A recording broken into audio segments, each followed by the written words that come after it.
Hello friends, कैसे हैं आप लोग। स्वागत है आपका हमारी इस यूट्यूब चैनल में।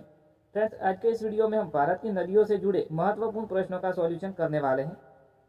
दोस्तों, अगर आपको हमारा ये वीडियो पसंद आता है तो प्लीज़ वीडियो को अंत तक जरूर देखें। दोस्तों, आज के इस वीडियो में हम उत्तर भारत की नदियों से जुड़े सवालों का सॉल्यूशन करने वाले हैं। दोस्तों, उत्तर भारत की नदियों को 3 भागों में बांटा गया है। तो चलो स्टार्ट करते हैं। हिमालय तथा हिमालय के परे क्षेत्र से निकलने वाली नदियों को 3 नदी तंत्रों में विभाजित किया जाता है, जिसमें पहला है सिंधु नदी तंत्र, दूसरा है गंगा नदी तंत्र और तीसरा है ब्रह्मपुत्र नदी तंत्र। दोस्तों, अब हम बात करते हैं सिंधु नदी तंत्र की, जिसमें पहला सवाल है सिंधु की सहायक नदी झेलम किस नदी में आकर मिलती है। दोस्तों, सही आंसर है चिनाब नदी में। ओके। किशन गंगा किसकी सहायक नदी है। दोस्तों, सही आंसर है झेलम नदी की। कौन सी नदी हिमालय प्रदेश की चंबा घाटी से होकर बहती है। दोस्तों, सही आंसर है रावी नदी। ओके।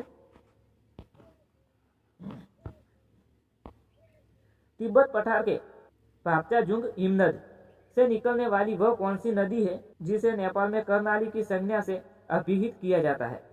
दोस्तों, सही आंसर है काकरा नदी। ओके। वुलर झील से होकर कौन सी नदी बहती है। दोस्तों, सही आंसर है रावी नदी। दोस्तों, अगर आप सिंधु नदी तंत्र का नक्शा देखना चाहते हैं तो आप यहां से देख सकते हैं। ओके।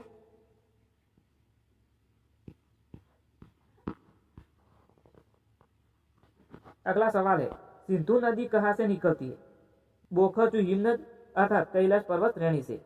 ओके। सिंधु नदी बोखरचू हिमनद कैलाश अर्थात कैलाश पर्वत श्रेणी से निकलती है। सिंधु नदी की कुल लंबाई कितनी है।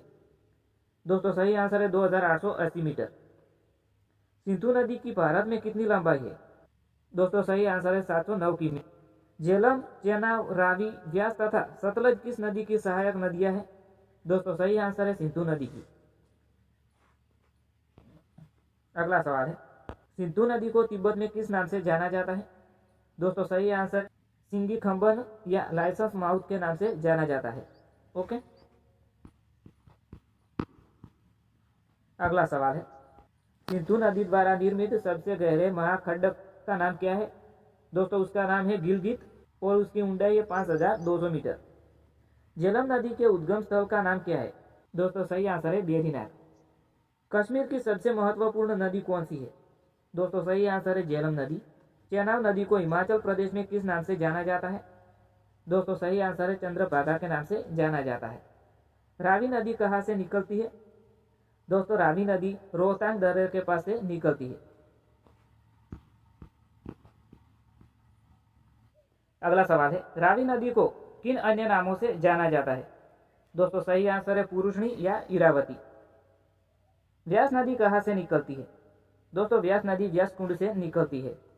व्यास नदी को किन अन्य नामों से जाना जाता है। दोस्तों, सही आंसर है विपाशा और अर्घिकिया। विपाशा और अर्घिकिया। सतलज नदी कहाँ से निकलती है। दोस्तों, सही आंसर है राकास ताल झील से। सतलज नदी राकास ताल झील से निकलती है। नेक्स्ट क्वेश्चन, निम्नलिखित में से किस नदी का उद्गम स्थल भारत में नहीं है। दोस्तों, सही आंसर है सतलज नदी का। ओके।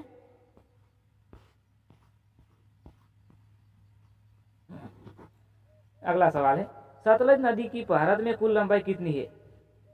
दोस्तों, सही आंसर है 1050 किमी। काकरा नदी कहाँ से निकलती है। दोस्तों, सही आंसर है शिवालिक के पादमालवा पंख से। काकरा नदी को किस अन्य नाम से जाना जाता है। दोस्तों, सही आंसर है पौराणिक सरस्वती के नाम से। ओके।